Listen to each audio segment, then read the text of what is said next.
Meantime, airports nationwide are impacted with travelers bracing for more delays. Yeah, we have been reporting the higher than normal numbers of air traffic controllers calling in sick as they are required to work without pay right now. Our Jalissa Garza back at Bush Airport this morning. And Jalissa, hopefully things are running smoothly there this morning, but does it mean the travelers are just out of the woods at this point? Yeah, Alona, that's right. Just because things can be smooth, whether that's here at Bush or at Hobby, it doesn't mean that's going to be the case at other airports, especially those that people are traveling to. I'm going to move out of the way so you can just get a look at the TSA line right now. Now, if you remember this time yesterday, this was pretty clear. What you're looking at, this is a normal line, I would say, here at Bush. But yesterday at 5:30, we saw a very long line. It eventually calmed down and stayed that way for majority of the day, including when our Troy Kless was out here in the afternoon.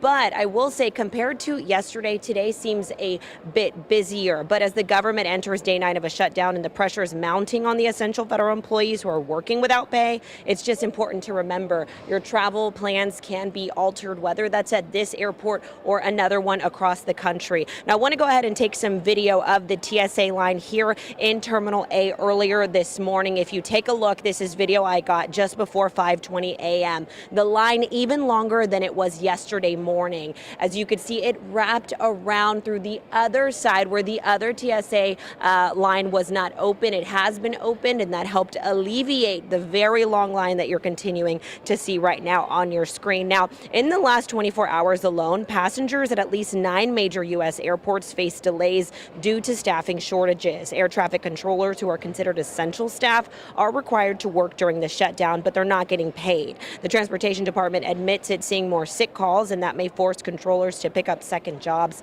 to make ends meet. Now, KHOU 11 did speak with a travel expert who shared advice to anyone that's planning to travel soon. I would suggest giving yourself extra time, making sure that you build flexibility within your schedule, get to the airport and show up a bit earlier. You're going to be able to get through TSA.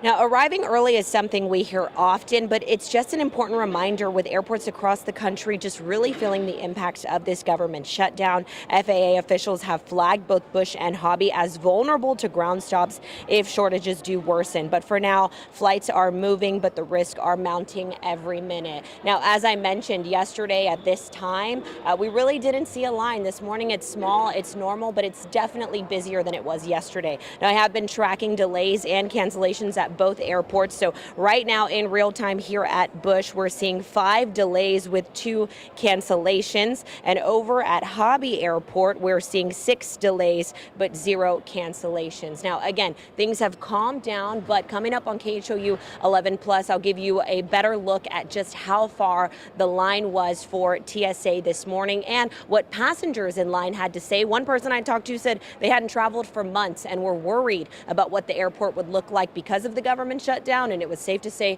they were pretty surprised to see how long that line was this morning. But for now, I'll go ahead and toss it back to the studio. All right.